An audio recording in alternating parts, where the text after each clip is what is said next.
In this video, we are going to talk about naming ketones. So first of all, what exactly is a ketone in organic chemistry? When you have an oxygen double bonded to a carbon, this is called a carbonyl group. Now, if that carbon is attached to two other carbons, it is going to be a ketone. That's the name. Now,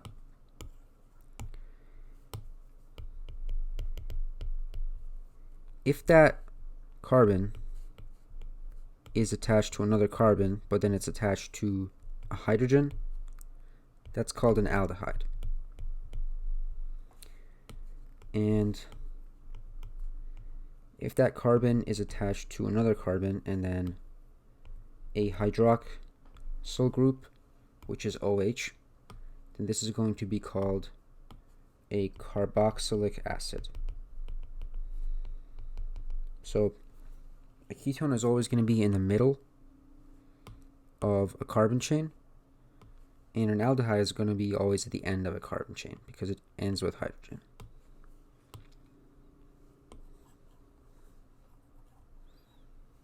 So let's start with a simple example. Let's say we have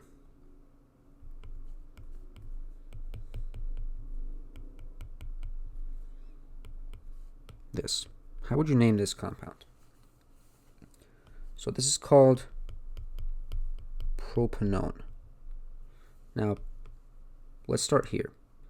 We have 1, 2, 3 carbons, so that's associated with propane. However, we have a ketone and not a alkane. So we're going to erase the E and put an ONE at the end. So that's the suffix for ketones. Now, you don't need to put 2 ketone because the carbonyl group is always going to be in the middle. If it was on the side, if it was like, let's redraw this.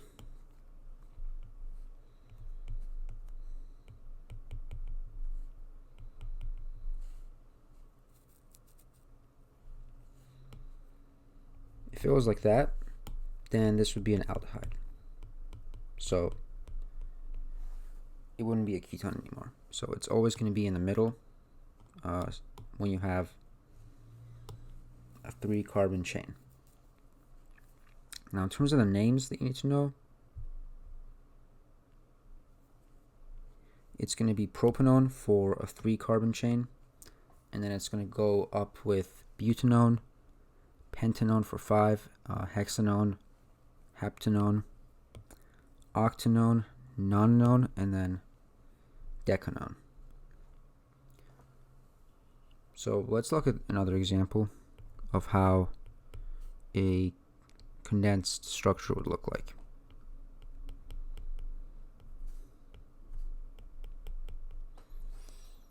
So we have this condensed structure.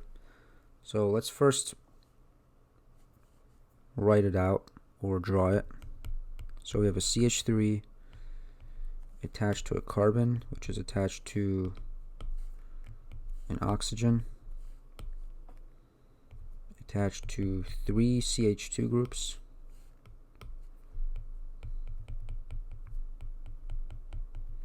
and then a CH3. So how would we name this compound? Well, we're going to start counting the carbons from left to right because that would give the carbon with the carbonyl group, it would give it the lowest number. So 1, 2, 3, 4. So we have 6.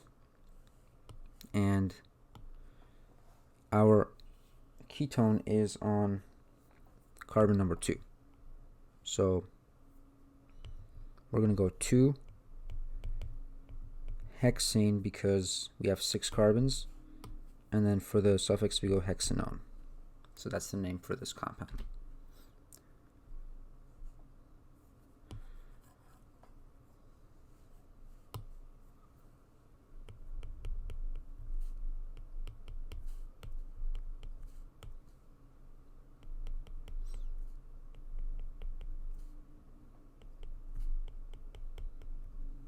So try this example. First, let's draw the bond line structure.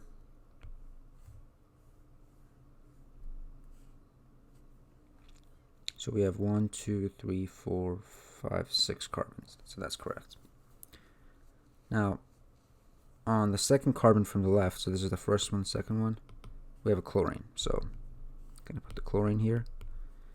And then we have, on the second to last carbon on the right, we have the ketone.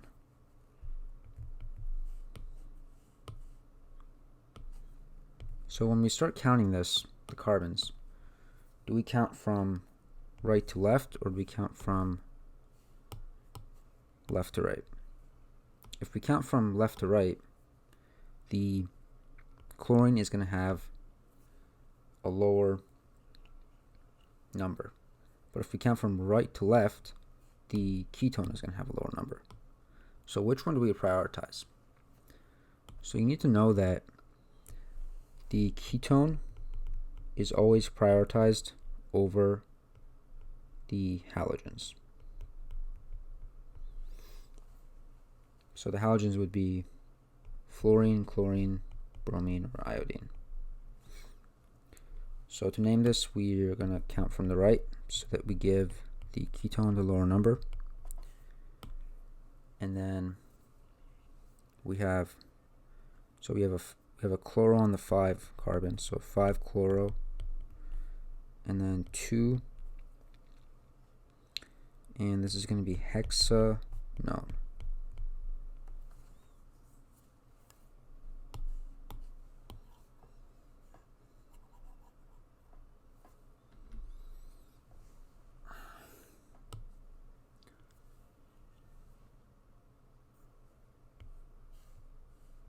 So let's draw it a little bit like that.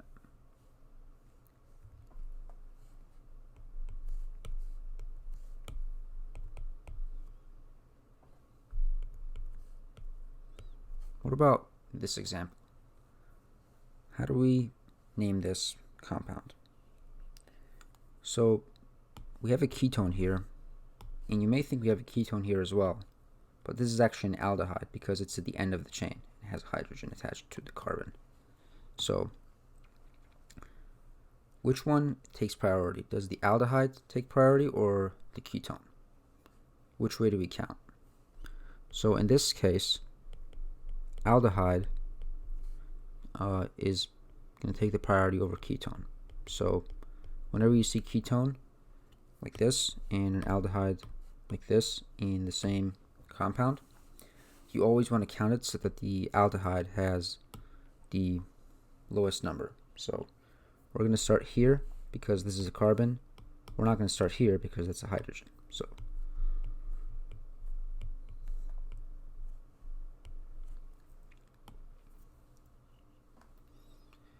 So when we have ketone as a substituent and not as part of the parent chain name, what is going to be the substituent name? So it's actually going to be oxo.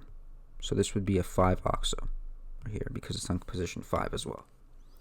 So we'd start out with 5-oxo, and then we have 6 carbons, so that's going to be hexa or hexane.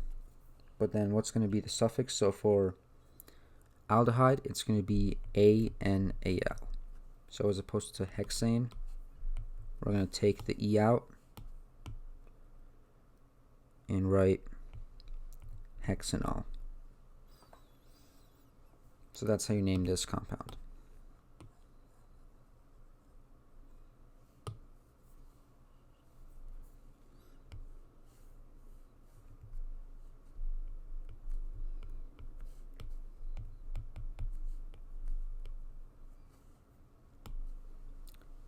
So in this case, we have a carbonyl group here, and we have another carbonyl group here. But notice that the carbonyl group on the right attaches to a hydroxyl or an OH.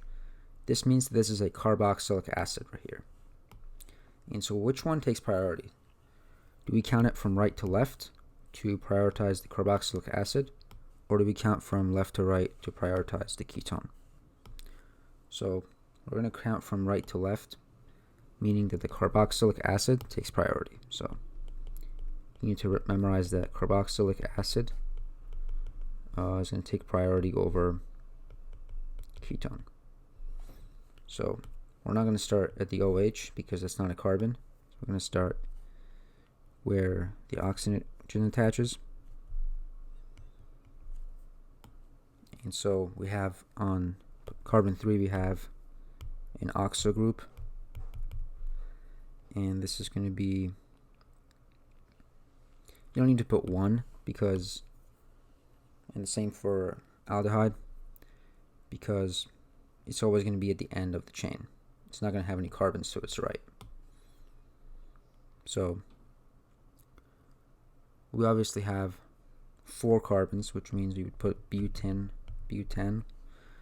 It would be associated with butane, but instead of writing butane, you would take the E out and then you would put the suffix oic acid. So it would be 3-oxobutanoic acid. And you would do the same thing for the names of any other alkane. You would take the E off and then put an oic acid if you're trying to name a carboxylic acid.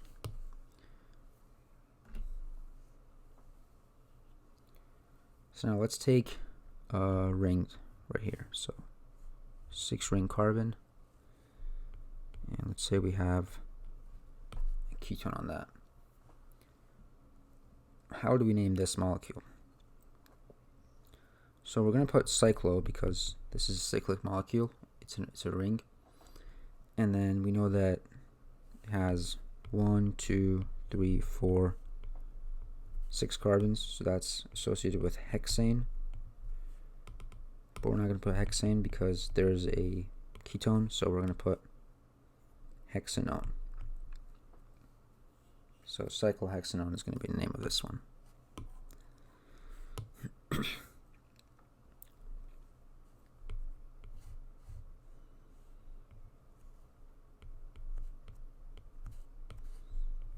So in this example, we have a methyl group on the ring. So which one takes priority? Does the methyl or the ketone? Now, as with most other substituents, it's going to take priority over methyls. So we start counting where the ketone is 1, and then we're going to count this direction to make it so that the methyl has the lowest number possible. So we're going to go 1, 2, 3, 4, 5. And then, so we have a methyl on carbon 2. So 2-methyl is our substituent, and then we would put cyclopentane. You don't need to put 1 cyclopentane because it's assumed that the ketone is going to be on position 1.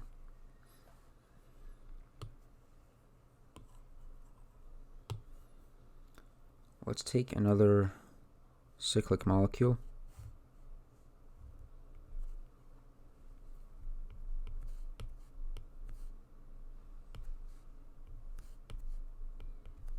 This time we have 2 halogens on them.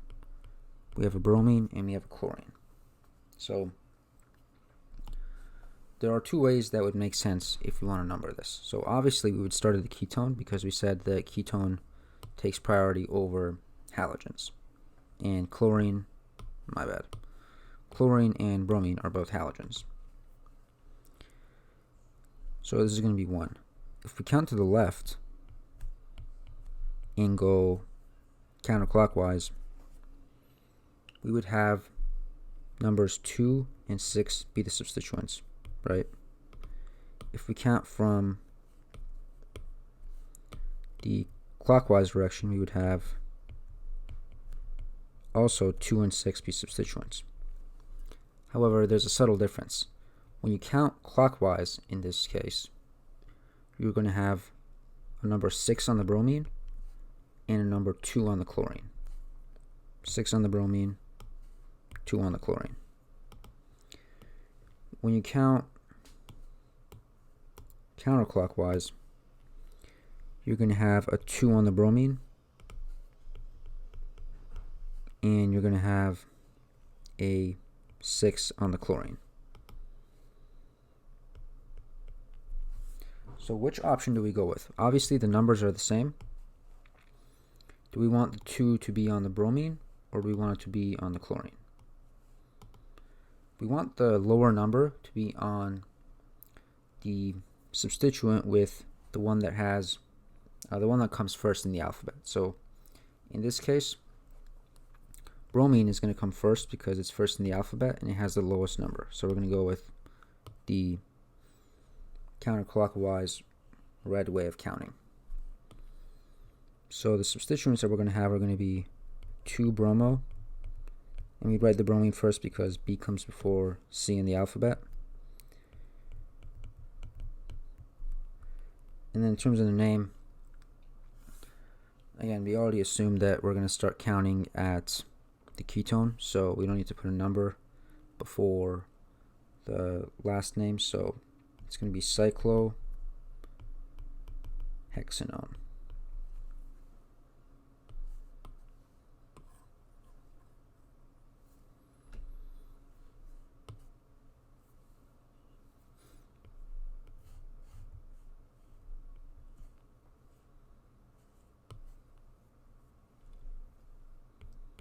Now, what if we have two different ketones in the same molecule? What do we do in that case? So you can count it, and the ketones would be on 1 and 3 in this case. So you'd write 1, 3, and this is going to be a cyclopentane type molecule. However, instead of cyclopentane, you're going to write cyclopentane dione, or dione. You would write the whole alkane name, and then you would put a di to indicate that you have two different ketones, and then the O and E at the end.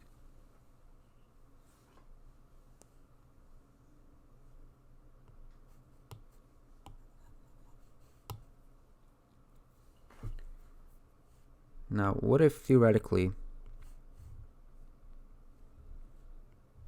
we have an alkene, in other words, a double bond between two carbons in the same molecule as we have a ketone? Which one would take priority? Would the alkene take priority or the ketone? So in this case, the ketone is going to take priority over the alkene. So when we start counting, we're going to count starting at the ketone and then go from there. If the alkene were to take priority, we would start counting at the alkene. But we're not going to do that because, as we just talked about, ketone has the priority. So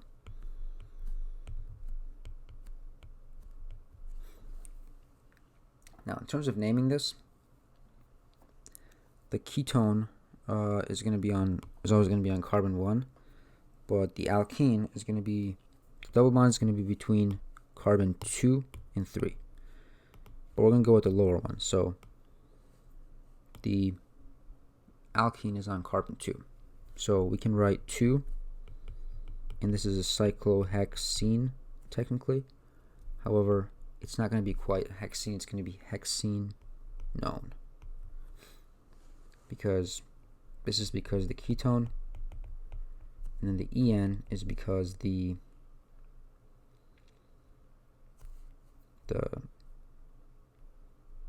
alkene,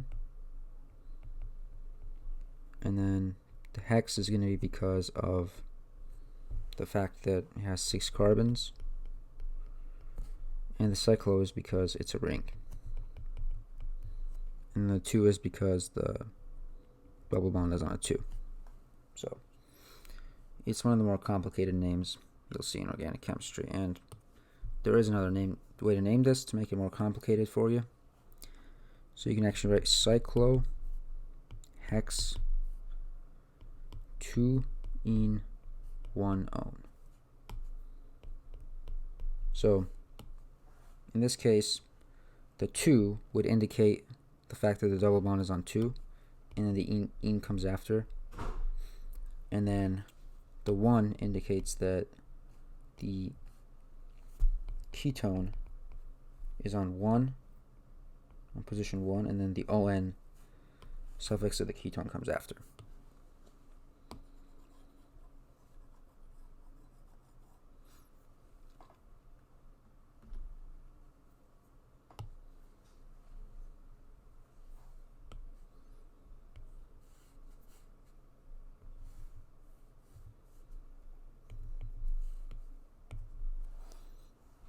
So now let's say we have a ketone in a non-cyclic molecule. How are we going to name this one?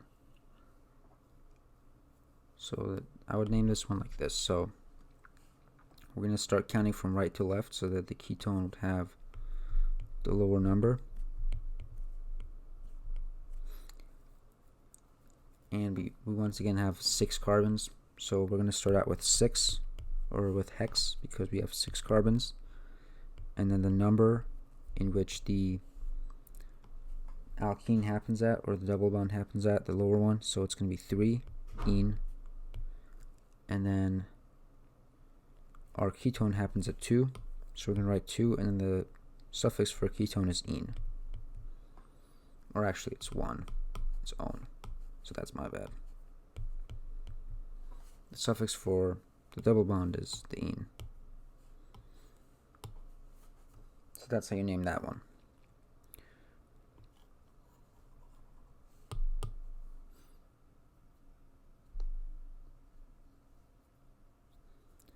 Now, what if you have a molecule where you have a ketone, but you also have an alcohol?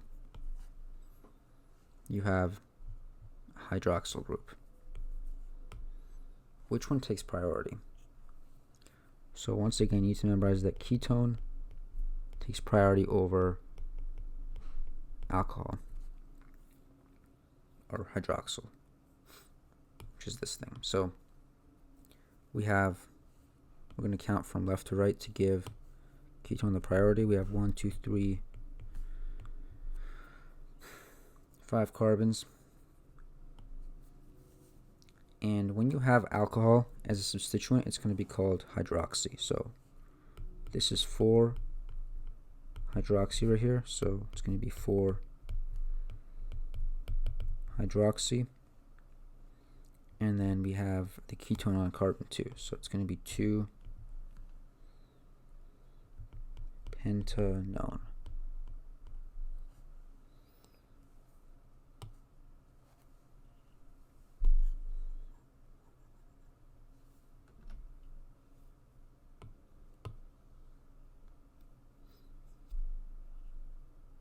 In our next example, we're going to have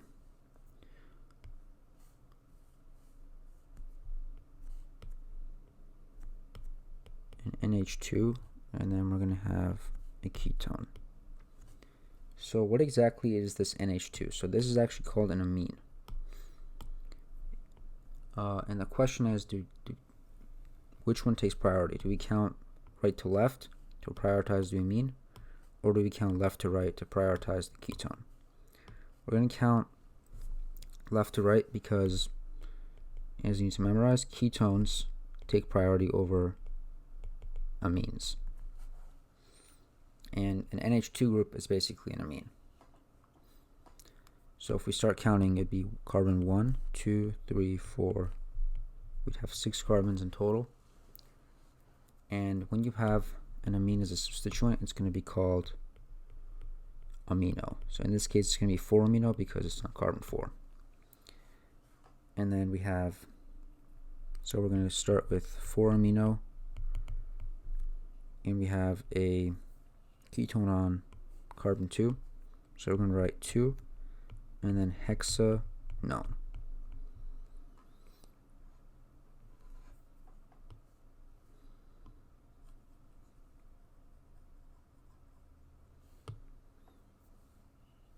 In our next example, we're going to draw one like that. So we have 6 carbons, and then we have 3 substituents here.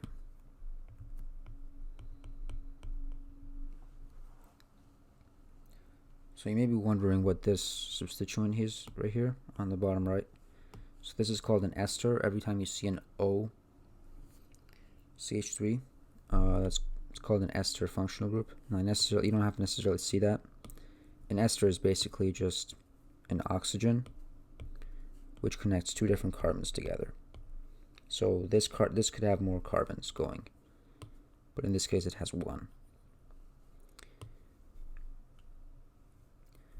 Now the question becomes, we already know that ketones take priority over the halogens. Do they take priority over esters or not? No, I think I made a mistake. That's actually an ether, so that's my bad. An ester is different, so that's an ether. Do they take priority over ethers or no? So they actually do. So ketone takes priority over ether. So we're going to count it in such a way to make it so that the ketone has the lowest number as opposed to the ether. So we're going to start counting from left to right. So 1, 2, 3, 4, 5, 6. So now, when you have an ether with one carbon as the substituent, the name of the substituent is going to be methoxy. If you had two carbons, if you had CH2, CH3, or OCH2, CH3, it would be ethoxy or ethoxy. We have another substituent here, 2-fluoro, and so F comes before M in the alphabet, so we're going to go with the fluoro first. So 2-fluoro 5-methoxy, and then the ketone is on group 3 or carbon 3. So 3, we have 6 carbons, hexanone.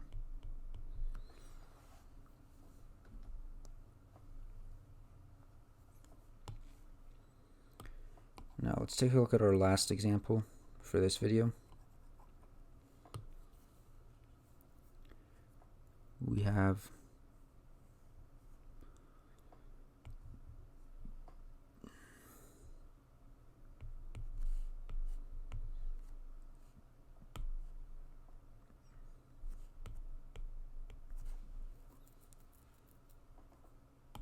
this. So obviously we're going to start numbering starting from the left, so that the ketone would have the lowest number. So we go 1, 2, 3, 4, 5, but we don't count like this. Even though it looks like this is the main chain because it's drawn that way, the main chain, the longest chain, is actually going to be this. So even though this looks like an ethyl substituent, it's actually not. It's part of the main chain, even though it's slanted. So make sure to keep that in mind, because that's basically the oldest trick in the book in throwing you off in organic chemistry. So in terms of our substituents, we have a methyl at carbon 5, so it would be 5-methyl, and then we have an iodine at carbon 4, so this would be 4-iodo.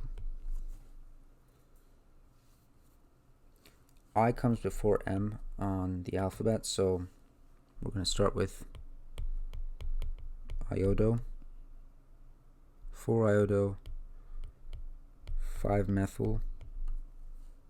Going to move the molecule up so that we have enough space to write the name.